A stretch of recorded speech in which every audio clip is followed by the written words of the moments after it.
preguntarle, hace unos días una subdirectora en Conagua, Elena Burns, que fue prácticamente destituida de su cargo, ese es el dato que tenemos, por el director general Germán Martínez de Conagua. Esto es a raíz, de acuerdo a estas versiones que personal de su equipo, pues me refiero, es que han denunciado Elena Burns, en su calidad de servidora pública, existencia de la industria de abogados para obtener concesiones sin importar los daños o si se carece de agua. Ellos han frenado intentos de esto, el equipo de esta servidora pública, Elena Burns, que es una persona, una servidora, que, bueno, pues no solamente eso, sino han estado combatiendo concesiones que no deben de darse porque hay una serie incluso de equipos de abogados que pues trafican prácticamente con trámites, con todo esto del vital líquido. Incluso generaron el procedimiento para el registro de derechos al agua al núcleo agrario, frenaron intentos de extinguir decenas de miles de pequeños concesiones y propuso procedimientos para cumplir la consulta pública mediante el cual el 76.1% de la población de Mexicali demandó la salida de Constellation Brands. Estuvo en esa lucha que precisamente, bueno, aquí ya se ha aclarado y que se reubicó esta planta. Ella ha estado haciendo mucho trabajo y de acuerdo a todo este historial, a lo que yo he investigado, y incluso se hicieron inspecciones a grandes mineras a cielo abierto para detectar y sancionar pozos sin concesión. Realizaron acciones contra el concesionamiento del agua en México, de nuestro país, y innovaron tecnológicamente en lucha solitaria contra el rezago que afecta a la gente. Y bueno, pues mientras que grandes intereses se les otorga todo tipo de facilidades para sus concesiones. Esta denuncia o estas denuncias, porque hay gente que apoya, hay gente que se ha comprometido con esto, incluso usted es quien la puso en el cargo como responsable. Y la pregunta sería en este contexto, esta destitución, ¿usted la conocía? ¿Qué le ha informado el director de Conagua? ¿Cuáles son las circunstancias? Porque, bueno, pues hay mucha preocupación, pues ha defendido precisamente a comunidades, ha defendido que no se trafique con el tema de las concesiones de agua, etcétera. Concretamente esto, y si ahorita me permite una última pregunta, presidente. Bueno, sobre esto es una decisión que se tomó, me consultó a mí el director de Conagua, Germán Martínez, al que también le tengo confianza, y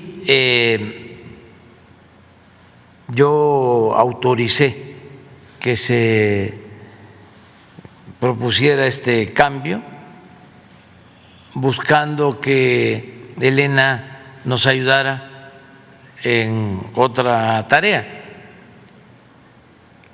Ya hablé con ella, le hice una propuesta en dos sentidos, también vinculados al agua. Una propuesta es de que me ayude a definir cómo hacer una reforma a las leyes para hacer un uso racional del agua y cuidar este líquido fundamental, básico, este alimento. Entonces le propuse eso, que trabajara conmigo para que se pudiese llevar a cabo un planteamiento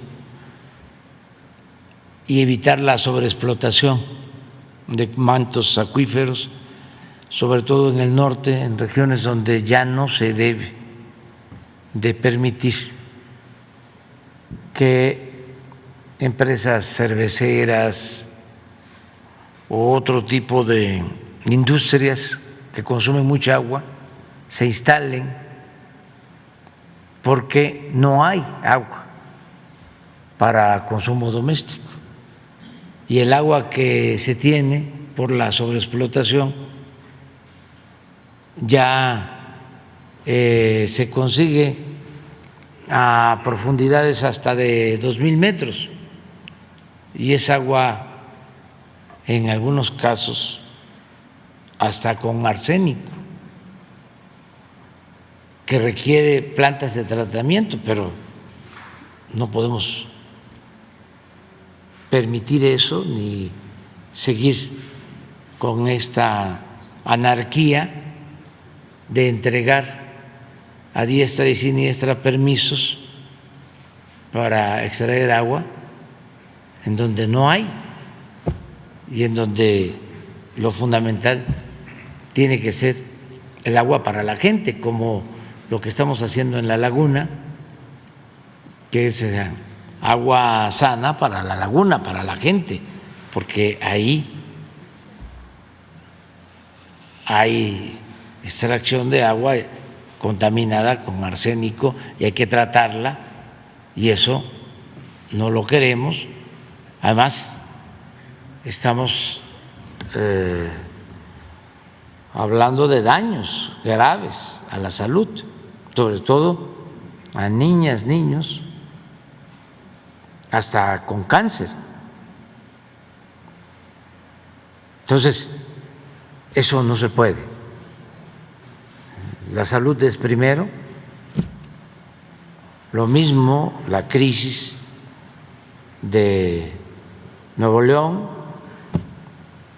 por falta de agua.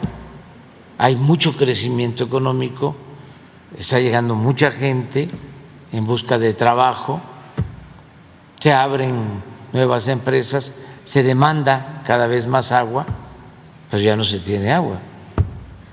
Entonces tenemos que ordenar el desarrollo en el país. ¿Dónde tenemos el agua? No traer el agua o no llevar agua a grandes ciudades, sino procurar de que vaya creciendo de manera horizontal la población en todo el país, porque el periodo neoliberal lo que significó fue concentrar la población en ciertas regiones con crecimiento económico. En el sureste solamente Cancún y la Riviera Maya. En las zonas turísticas del Pacífico, en las ciudades fronterizas y en algunas ciudades del Bajío o del norte. En el resto se perdió población. Más de la mitad de los municipios de México, de los 80 del siglo pasado a la fecha, perdieron población por la migración hacia donde había posibilidades de empleo, ya sea en México o en el extranjero.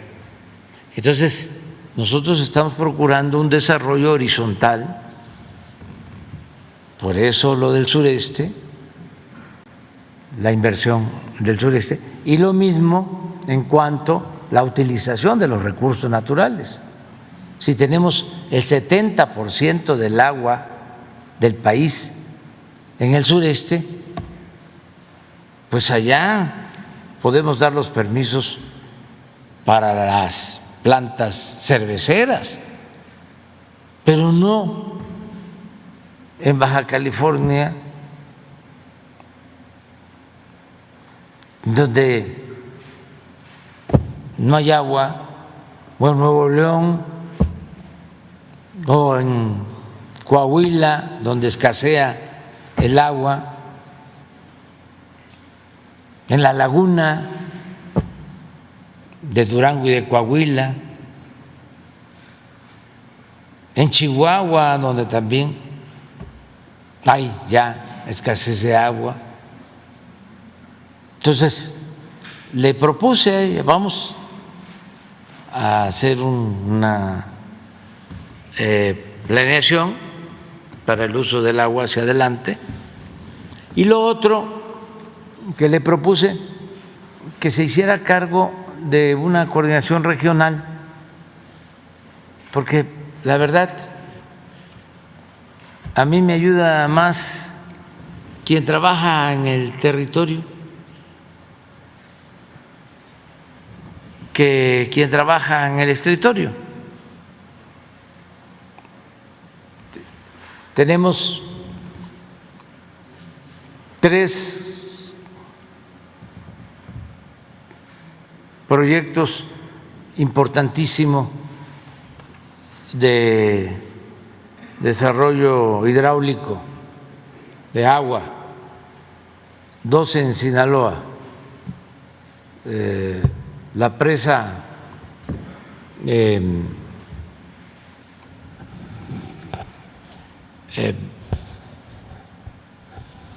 Picachos, ahí estamos haciendo un distrito de riego, es muy importante esa obra, y un acueducto hacia Concordia de la presa de Picacho, para darle agua a ese municipio.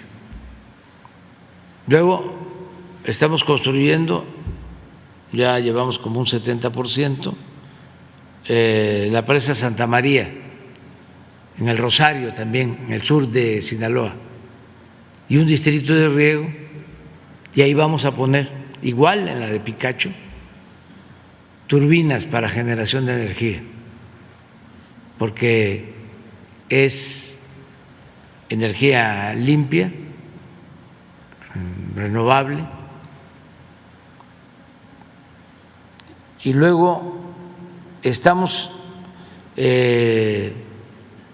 construyendo el distrito de riego Alejandro Gascón Mercado en Nayarit, que son como 35,000 hectáreas. Nada más esas 3 obras significan como de 70 a 80,000 hectáreas de riego. Entonces, ahí en Picacho hay un coordinador responsable, un cuadro de primera.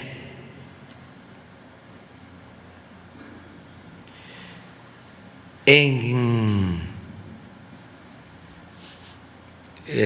Santa María, pues el responsable es el ingeniero Cedri Escalante, que era subsecretario de Comunicaciones. Y le dije, no quiero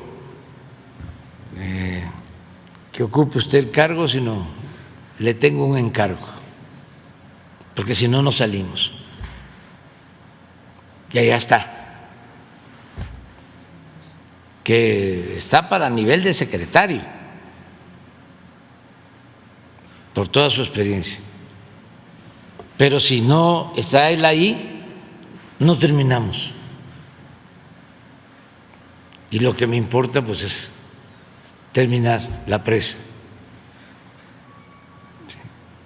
de Santa María, que va a tener hidroeléctrica y va a tener riego y va a tener agua para el Rosario en Sinaloa.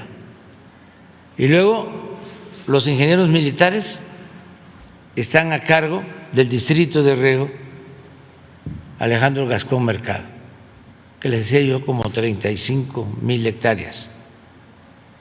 Y eso es un general, ingeniero Iván, que es el que está a cargo ahí. Entonces, le decía yo a esta Elena que me ayudara a coordinar los 3 proyectos.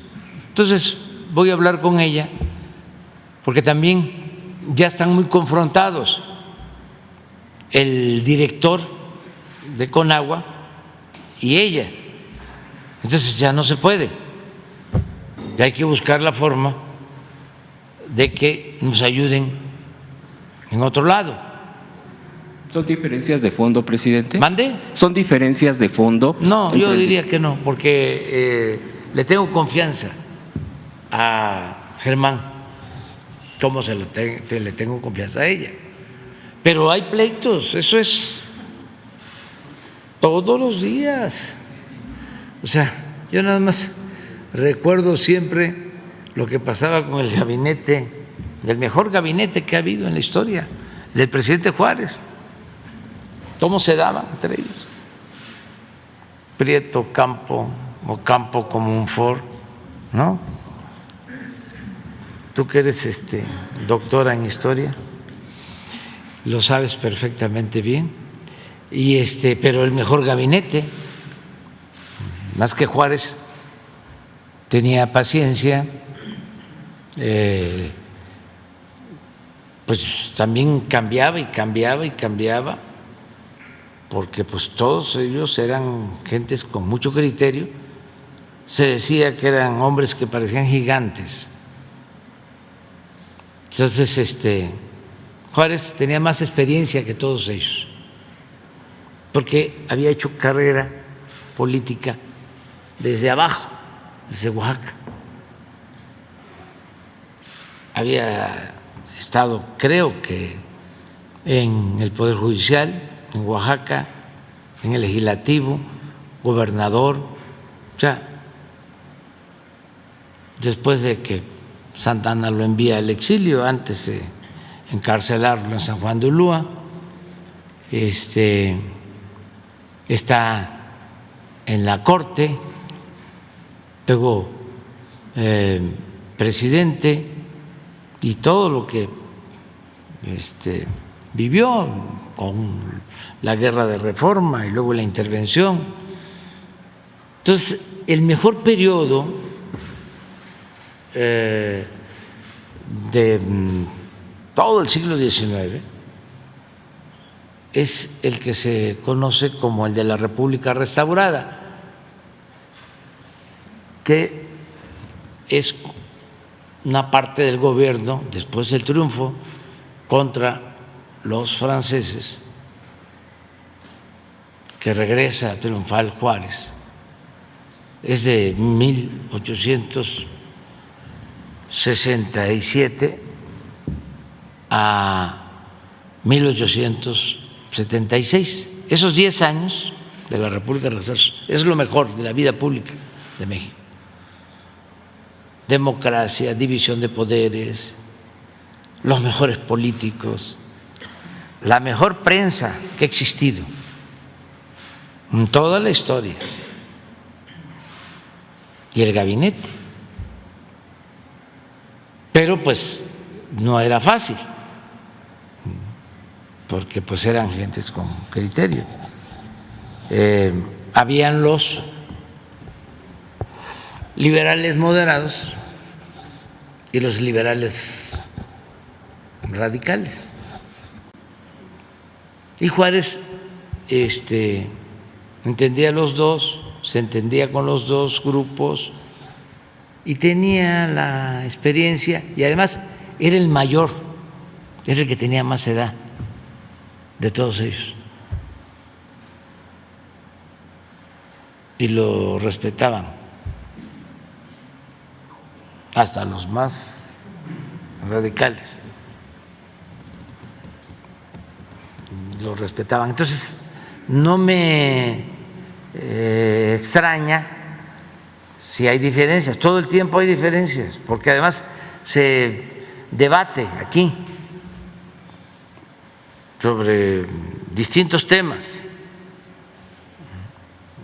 Son posturas que se tienen, pero pues siempre se cuida de que las decisiones se tomen considerando que somos servidores públicos, que nuestro amo es el pueblo y que debemos de actuar con honestidad, ya, básicamente.